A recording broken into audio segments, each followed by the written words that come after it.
Well, I think that Hamas wanted to show that it has still the ability to be able to sow terror and fear among Israelis. They no longer represent or present to Israel the same threat and the magnitude of what it was back on October 7 a year ago, and what led to that horrific massacre where 1,200 people were murdered in the most brutal of ways known to mankind, another 251 people taken hostage to Gaza. And this war that has embroiled Israel and I would say the wider region in the year since. It's hard to imagine that it's already been a year, but I wouldn't be overly concerned by the rockets, but I am concerned about the fact that still a year later, we are still a country at war. Israel is continuing to operate in southern Lebanon and is sending more forces in there as reinforcements, with the basic idea of being it has to continue to clear out those areas that are along the border, of which Hezbollah had turned into a terrorist fortress and had amassed arms, very sophisticated weapons, has tunnels, some descending 30, 40 meters into the rock, some of them even being close to cross already into Israel. This was the nature of what Hezbollah had created along the border and why 70,000 Israeli citizens had to flee and evacuate their homes and have not been living in their homes for the last year. To be able to get these people back home, these areas have to be cleared out of any Hezbollah terrorist threat. And that takes time. That takes more soldiers, and these operations will continue. The question will be, though, much as I think I can, what happens then? What is the going to ensure that Hezbollah does not return and rebuild? Well, we've known for years that the Dahia, this neighborhood in Beirut, is something of a Hezbollah stronghold. For I would say the last 20 plus years, it's not a place that you want to walk around in at night alone, right? This is a terrorist center, and it's where Hezbollah leaders live. It's where Hezbollah has its main offices. It's where Hezbollah has its main command and control centers.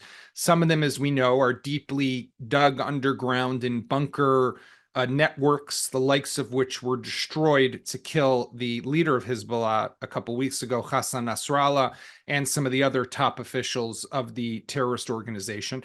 So there are the command centers, there are weapon storage centers, and there are apartments that are used, safe houses, we can call them, for some of the other top terrorists. Israel is hunting after each and every one of them. And Israel is doing its utmost to keep the pressure on Hezbollah that it should feel that no one there is safe and no one is immune. This is part of the Israeli strategy to keep a very quick, fast-paced rhythm, not to give Hezbollah the opportunity to reconstitute and rebuild itself and be able to launch significant attacks against the Israeli home front.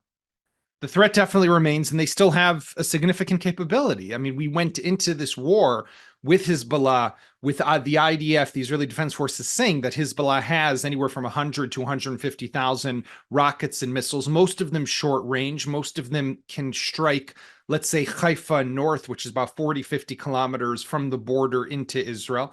There are longer range capabilities, those that could strike in Tel Aviv and Jerusalem and even beyond, down south into the Negev desert. That is what the IDF has also been really focusing its efforts on, and trying to deny Hezbollah the more advanced capability and what you could call the PGMs, the precision guided munitions. But in wars like this, David, and we see it also with Gaza, we spoke earlier just now about the fact that Hamas was able to fire off a few rockets today symbolically to mark their side of the October 7th attack.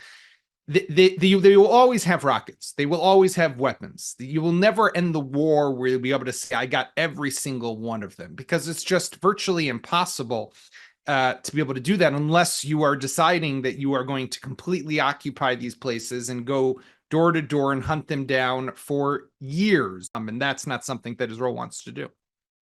It's difficult to accurately know when an Israeli response would come. Israel has been very clear, though, that it does plan to respond, and the IDF even put out a rare statement on Saturday saying that it's preparing a significant retaliation to the Iranian barrage of 180 long-range ballistic missiles that struck Israel, some of them, most of them intercepted, but about 20, 30 of them actually striking inside military bases and nearby other strategic installations. So this threat has to be eliminated, and Iran has to be taught a lesson that it cannot continue to do this. This is already the second time. Iran in total has fired over 500 projectiles and drones at Israel since April. This is something that no country should have to tolerate and no country should accept.